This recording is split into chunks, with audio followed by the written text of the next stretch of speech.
From NCERT textbook atoms topic la irundhu example 12.1 sum பண்ணலாம் பாருங்க.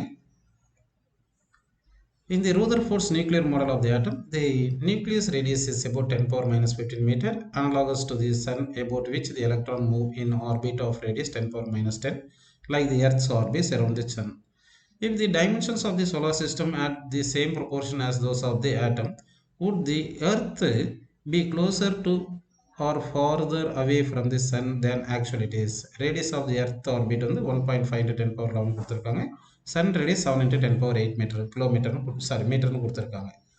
இப்போ வந்து என்ன பண்ணலாம்னா இதுதான் நியூக்ளியஸ்னு அசியூம் பண்ணிக்கிங்க. நியூக்ளியஸ் எலக்ட்ரான் ஒரு ஆர்பிட்டில் சுற்றிட்டு இருக்குது. இதே மாதிரி தான் சன்னு இருக்குது. இந்த சன்னை வந்து எர்த்து வந்து ரிவால்வ் பண்ணிகிட்டு இருக்கு. இப்போ இந்த சன் எர்த்து ஆர்பிட் ரேடியஸ் இருக்கு இல்லையா, இந்த டைமென்ஷனும் சன்னு எர்த்து வந்து சன்னை சுற்றுற டைமென்ஷனும் நியூக்ளியஸ் வந்து எலக்ட்ரான் சுற்றுற டைமென்ஷனும் சேமாக இருக்கிற மாதிரி எடுத்துருந்தோம்னா அப்போ வந்து எர்த்து வந்து நியர் டு தி சன் இருந்திருக்குமா ஃபார் ஃப்ரம் சன் இருந்திருக்குமா அப்படின்னு கேட்குறாங்கப்பா. அப்படின்னா ரேடியஸ் ஆஃப் தி எலக்ட்ரான் ஆர்பிட்டை கேபிட்டல் ஆர் எடுத்துங்க, ரேடியஸ் ஆஃப் தி நியூக்ளியஸ் வந்து ஸ்மால் ஆர் எடுத்துட்டிங்கன்னா radius of the electron orbit by radius of the nucleus equal என்ன வரும்னா 10 power minus 10 தான் radius of the electron orbit divide by radius of the nucleus வந்து 10 power minus 15 கொடுத்துருக்காங்க. So இந்த value 10 power 5 வருது. அப்படின்னா radius of the electron orbit is 10 power 5 times radius of the nucleus அப்படின்னு நமக்கு கிடச்சிருக்கு. ஓகேவா? சரி, இப்போ வந்து நமக்கு இருக்கிற வேல்யூஸ் வந்து பார்க்கலாம் பாருங்க.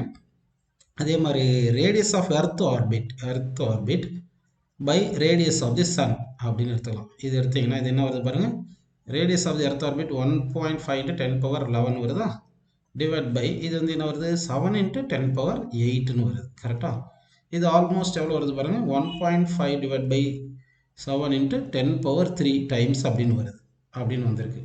அப்படி இல்லைன்னா வந்து நம்ம இந்த சன் அது இங்கே கம்பேர் பண்ணும்போது radius of the earth orbit வந்து 10 power 5 times radius of the சன்னாக இருக்கணும்னா அப்போ இங்கே கண்டுபிடிக்கும் போது radius of the earth orbit, அதாவது நியூக்ளியஸ் எலக்ட்ரான் ஆர்பிட் சைஸ் டைமென்ஷனை கம்பேர் பண்ணுறோம். அப்படி கம்பேர் பண்ணும்போது ரேடியஸ் ஆஃப் தி எர்த் வந்து 10 power 5 times of the radius of the earth orbit 10 power times of the radius of the sun orbit இருக்குன்னு வச்சுங்க. அப்படின்னா 7 into 10 power 8 அப்படி போட்டுக்கணும். அப்போ என்ன வருது 7 into 10 power 13 வந்திருக்கணும்.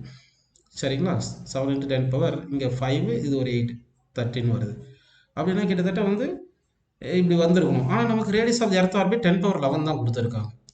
இங்கே radius of earth orbit 10 power 11 அப்படின்னும் இந்த நியூக்ளியஸ் எலக்ட்ரான் டைமென்ஷனை சன் எர்த் டைமென்ஷனை கம்பேர் பண்ணுற மாதிரி இருந்திருந்தா இந்த ரேடியஸ் ஆஃப் தி எர்த் எவ்வளோ இருந்திருக்கணும், orbit radius of earth orbit வந்து 10 power 13 டைம்ஸ் இருக்கணும். அப்படின்னா 10 power 11 தானே இருக்குது, இன்னும் அதிகமாக 100 டைம்ஸ், கிட்டத்தட்ட 100 டைம்ஸ் அதிகமாக இருந்திருக்கணும்.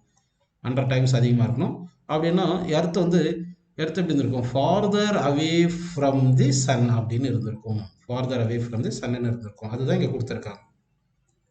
This is more than 100 times greater than the actual orbital radius of the earth. Thus the earth would be much farther away from the sun. அப்படி இருக்குன்னு சொல்லியிருக்காங்க.